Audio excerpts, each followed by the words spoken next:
Good morning, friends. It is 6 a.m. on the Thursday before Christmas. So this morning we are going to talk about frankincense, which is one of my favorite plants of all time. Although it wasn't at the beginning. So if you are catching this on replay, just hashtag replay for me in the comments. That lets me know that you've seen it. If you have any questions at any time, just go ahead and pop them in the comment box there or send me a message. All right, for those of you who caught the Bible study that we had done previously and are concerned that this morning, good morning, Diana, are concerned that this morning is just going to be a rehash of what we talked about in Bible study. It's not. This is actually a different look at frankincense. So if you want the biblical perspective on frankincense, please go back and catch the Bible study. I did attempt to put the link in the description of this video. If you have problems with the link, let me know. But frankincense is such a widely used and well-known plant that it has a huge history. So we'll be looking at the non-biblical history of frankincense this morning. So, there you go. It's pretty awesome. All right, so frankincense has been a trade good for at least the last 5,000 years, which is a long time. So frankincense has been known and loved for a long time. In fact, there are several different species of frankincense. The two most well-known and used, the most common is, and forgive me, my Latin is not there, Boswellia carteri is what is commonly known as frankincense, although the most, I don't want to say potent, but the, anyway, the other one is the Boswellia sacra.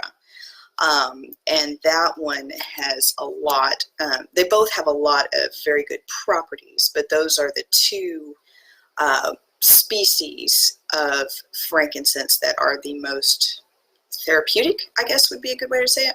Anyway, so frankincense has been known and loved and traded for over 5,000 years, which is a long time. And its most common use is in religious ceremonies. So, of course, if you did the Bible study, you know all about the how God prescribed that we use frankincense. But in other religions, it was also burned in their temples and sacred rituals and whatnot. So frankincense has been used that way for a long time. In fact, the ancient Egyptians used frankincense, of course, as incense. They used it as insect repellent. It was used in their perfumes. It was used in salves for wounds and sores. It was a key ingredient in embalming and a key ingredient in making that famous kohl eyeliner that the Egyptians were known for.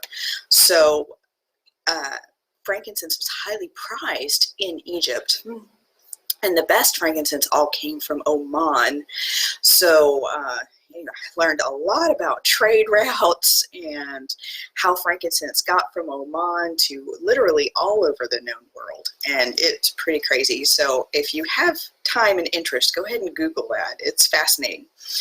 But the Greeks and Roman cultures used frankincense for incense. Of course, they used it during their cremations. They would use frankincense to help cover the smell of decay.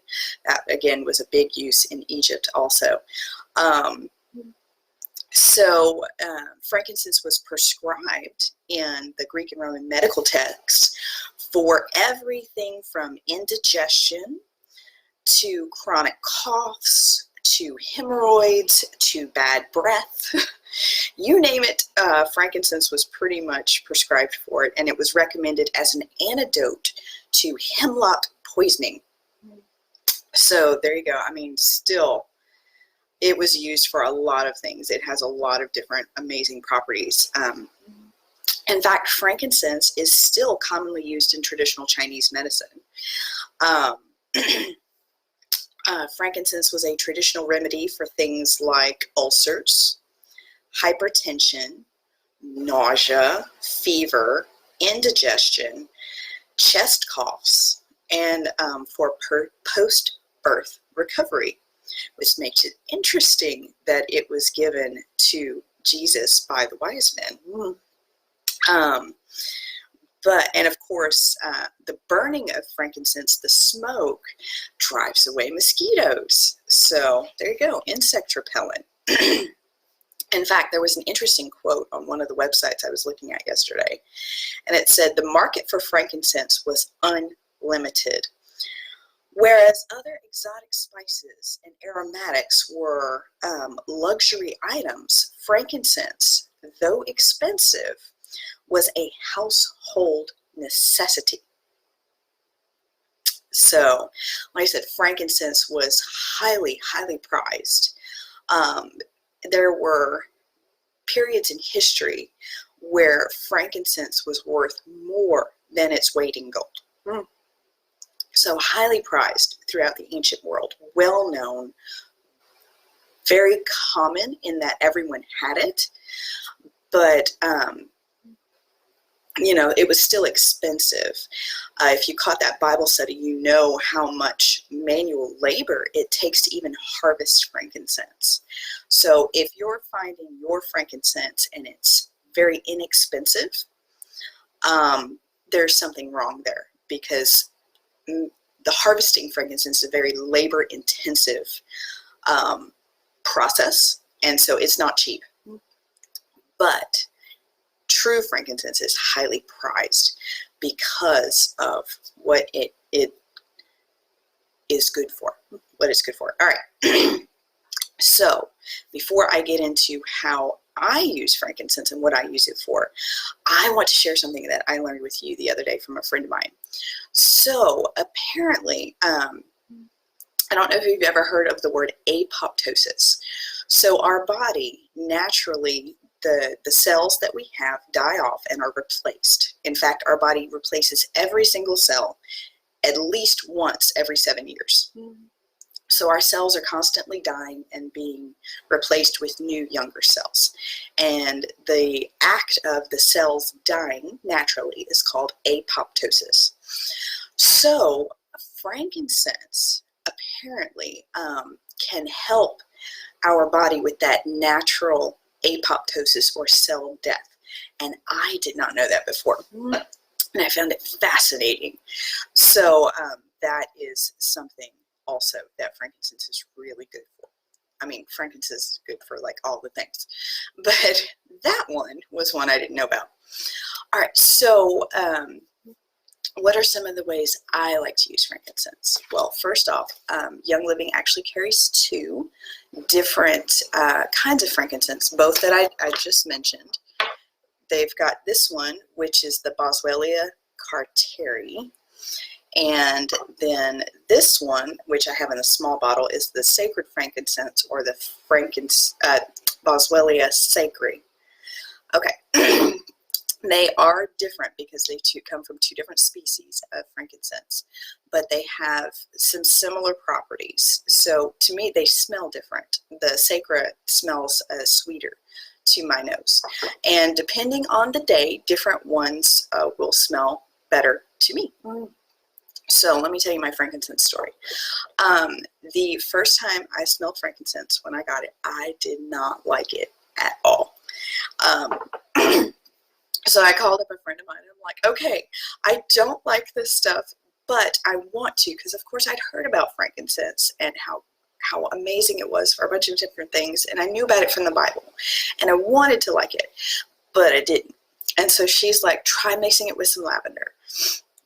and it should smell better. And sure enough, it did. And after, it didn't take long for me to come to enjoy frankincense just by itself. And now it's one of my favorites. But what I tend to do with frankincense is I diffuse it a lot during my prayer time.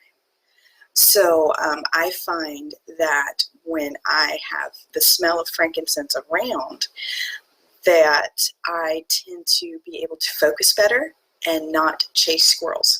So when I'm praying, I'm actually praying and I'm not thinking about my laundry list of things that have to be done, like cooking lunch or folding laundry or doing the dishes or chasing my children or, you know, all of the things.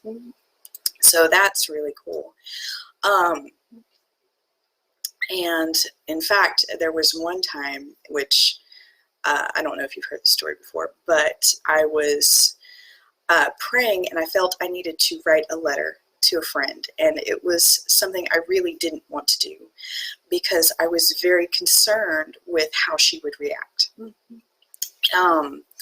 And so I'm like, okay, I need to do this, but I really don't want to. So I pulled out my Courage Blend, Valor, and I'm putting that on, and I'm like, I still really don't want to do this. And it's like I couldn't make the pen move. So I'm like, okay, I'm going to try my frankincense. So I got my frankincense, and I put some just on the roof of my mouth. And it's like instantly I was able to focus on helping my friend, which is what I needed to do by writing this letter, instead of focusing on how she might react. And that's what finally got my pen moving. So that was really amazing to me, is how that happened. So I tend to use frankincense for focus a lot. But I mean, it's good for so many things, so many things. In fact, my friend who was telling me about the apoptosis and the natural cell death says she loves frankincense so much that she won't diffuse it. She doesn't like sharing her frankincense that way. So she tends to use it either internally because it does come in a vitality, or she will use it topically because she loves it so much. And it's just, but she'll put like a drop under her tongue every day. Frankincense is, like I said, it's just amazing. In fact, I'm thinking of adding frankincense in with my cedar wood to help with my brain health, so that pineal gland and dreaming and all that. I haven't done it yet, but I think I need to, because the cedar wood by itself hasn't been doing a whole lot. But anyway, so this video is going a little long. I'm going to go ahead and call it there. But frankincense is a beautiful, amazing oil. A lot of times when you read up on frankincense, it'll say that it's spiritually uplifting. And I can feel it. I really can. It's easier, for me to focus when I have frankincense, either, smelling it or on me. And, it's been used as an incense for thousands of years for a reason. There's something there other than just it smells nice. I'm pretty sure God prescribed it in the holy incense for more than just it smells nice. But anyway, I love you guys. Thank you so much for joining me. This is actually our last session of But First Plants for the year. I have family coming in, so for the next 2 weeks, I will be minimal on social media. So we will continue this fun series after the new year. And don't worry, I'll give you some warning. But I hope you guys have a wonderful, wonderful holiday. Merry Christmas. And I pray that your time can be focused on Christ and the joy of the season, instead of all the hustle and bustle and busyness that I know we can get caught up in all too easily. So thank you for joining me. Have a Merry Christmas and a Happy New Year, and I will see you guys next year. Bye.